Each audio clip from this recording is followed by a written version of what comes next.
Nelson Mandela ने कहा था, शिक्षा सबसे शक्तिशाली हथियार है जिसका उपयोग आप दुनिया बदलने के लिए कर सकते हैं। और जानकारी रखना, मुझे लगता है, उस बदलाव की ओर पहला कदम है। बिल्कुल सही कहा। आज हम दक्षिण कॉकेसस क्षेत्र की एक काफी जटिल स्थिति पर बात करें। यहाँ दशकों से संघर्ष चल रहा है, लेकिन अब शायद शांति की कोई उम्मीद जगी है। हाँ, कुछ ऐसी खबरें आ रही हैं। हमारे सामने रॉयटर्स की एक ताज़ा रिपोर्ट है। इसके मुताबिक अजरबैजान और आर्मेनिया के बीच अमेरिका ने मध्यस्थता की है और एक शुरुआती शांति समझौते पर बात बनी है। जी, एक प्रारंभिक समझौता हुआ है। ये विषय देखिए, यूपीएससी उम्मीदवारों के लिए तो खास तौर पर महत्वपूर्ण हो सकता है। अंतर्राष्ट्रीय संबंध, संघर्ष समाधान, जियोपॉलिटिक्स, ये सब इसमें आता है। हाँ बिल्कुल, ये आईआर के लिए काफी अहम टॉपिक है। तो चलिए समझने की कोशिश करते हैं कि ये समझौता क्या है और इसकी बारीकियां क्या है। तो इस शुरुआती समझौते में है क्या असल में? भूता का सम्मान करेंगे। ठीक है। और दूसरी बात कि भविष्य में अगर कोई विवाद होता है तो उसके लिए बल का प्रयोग मतलब ताकत का इस्तेमाल नहीं करेंगे। अच्छा। ये वॉशिंगटन में बात हुई दोनों देशों के विदेश मंत्रियों के बीच, और इसे करीब 40 साल पुराने नागोर्नो काराबाख संघर्ष को खत्म करने की दिशा में एक कदम माना जा रहा है। सुनने में तो ये काफी सकारात्मक लगता है। मतलब क्षेत्रीय अखंडता का सम्मान, बल प्रयोग न करना, ये तो अच्छी बातें हैं। लेकिन क्या ये मामला इतना सीधा है? क्या ये फाइनल हो गया है? यहीं पर बात थोड़ी पेचीदा हो जाती है। इसे एक नींव जैसा तो कहा जा रहा है, लेकिन इस पर अभी तक दोनों देशों के राष्ट्रपतियों के दस्तखत नहीं हुए हैं। अच्छा, तो अभी फाइनल नहीं है? नहीं, अभी फाइनल नहीं। और ये समझौता हुआ भी उस माहौल में है जब पिछले साल 2023 में अजरबैजान ने नागोर्नो काराबाख पर पूरा सैन्य नियंत्रण कर लिया था। हाँ, वो घटना तो काफी बड़ी थी। बिल्कुल, जिसके बाद वहां की लगभग पूरी की पूरी जो जातीय अर्मेनियाई आबादी थी, उन्हें वो इलाका छोड़ना पड़ा था। तो वो इतिहास अभी भी ताजा है। तो फिर असल रुकावट कहाँ आ रही है? अगर विदेश मंत्री सहमत हो गए हैं तो राष्ट्रपति क्यों हिचकच रहे हैं? साइन क्यों नहीं हो रहे?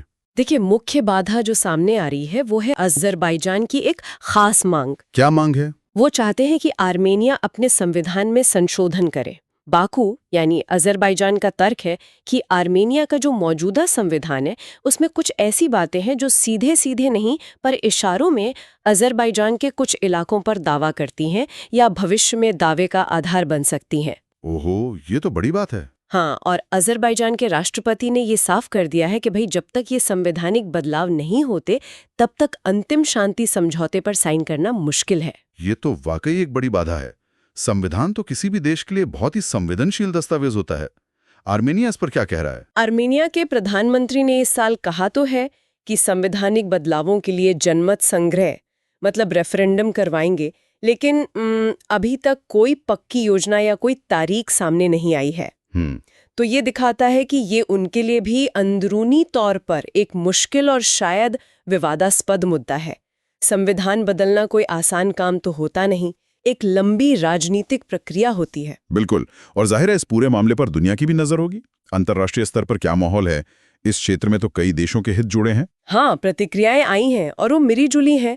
जैसे यूरोपीय संघ और तुर्की ने तो समझौते का स्वागत किया है। अच्छा। रूस जो पारंपरिक रूप से इस इलाके में एक बड़ा खिलाड़ी रहा है और आर्मेनिया का सहयोगी भी, उसने भी ऊपरी तौर पर तो स्वागत किया, लेकिन साथ में विदेशी हस्तक्षेप को लेकर थोड़ी चेतावनी भी दी है, शायद अमेरिका की भूमिका की तरफ इशारा करते हुए। दिलचस्प। हाँ। और एक और दिलचस्प बात यह है कि समझौते में कथित तौर पर यह भी कहा गया है कि सीमा पर किसी तीसरे पक्ष की सेना तैनात नहीं होगी। अच्छा। हाँ, जो शायद रूस के पिछले शांति सैनिक मिशन का ही एक तरह से जिक्र हो।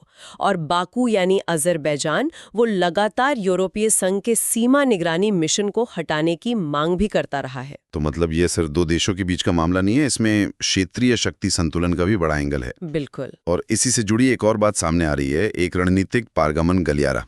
ये क्या है और इसका क्या महत्व है? हाँ, ये बहुत ही महत्वपूर्ण डेवलपमेंट है। समझौते के साथ साथ ये बात भी सामने आई है कि अमेरिका ने इस क्षेत्र में एक रणनीतिक पारगमन गलियारा, एक कॉरिडोर बनाने के लिए विशेष अधिकार हासिल किए हैं। कहाँ से कहाँ तक? ये दक्षिणी आर्मेनिया से होकर गुजरेगा और अजरबैजान की मुख्य भूमि को उसके नख्चिवान एक्सक्लेव से जोड़ेगा।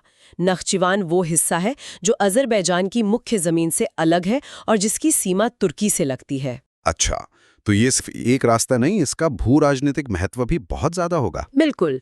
ये गलियारा ऊर्जा के लिहाज से बहुत अमीर इस दक्षिण कोकासिस क्षेत्र की पूरी तस्वीर बदल सकता है। सोचिए, ये इलाका रूस, यूरोप, तुर्की और ईरान के बीच में है। हाँ। और दशकों से यहाँ संघर्ष और बंद सीमाएं रही हैं। ये गलियारा व्यापार के नए रास्ते खोल सकता है, ऊर्जा सप्लाई को प्रभावित कर सकता है और इस क्षेत्र में अलग अलग देशों के प्रभाव को भी बदल सकता है। खास तौर पर अमेरिका और तुर्की का प्रभाव बढ़ सकता है। यूपीएससी के नजरिए से देखें तो ये कनेक्टिविटी प्रोजेक्ट्स और उनके जियोपॉलिटिकल असर का एक बेहतरीन उदाहरण है। हाँ, बिल्कुल सही। तो कुल मिलाकर स्थिति ये है कि शांति की तरफ एक कदम तो बढ़ा है, लेकिन वो कदम अभी अधूरा है, मंजिल अभी दूर है। हाँ, बिल्कुल। और ये जो संवैधानिक बदलाव वाली शर्त है वो एक बड़ी अनिश्चितता बनी हुई है।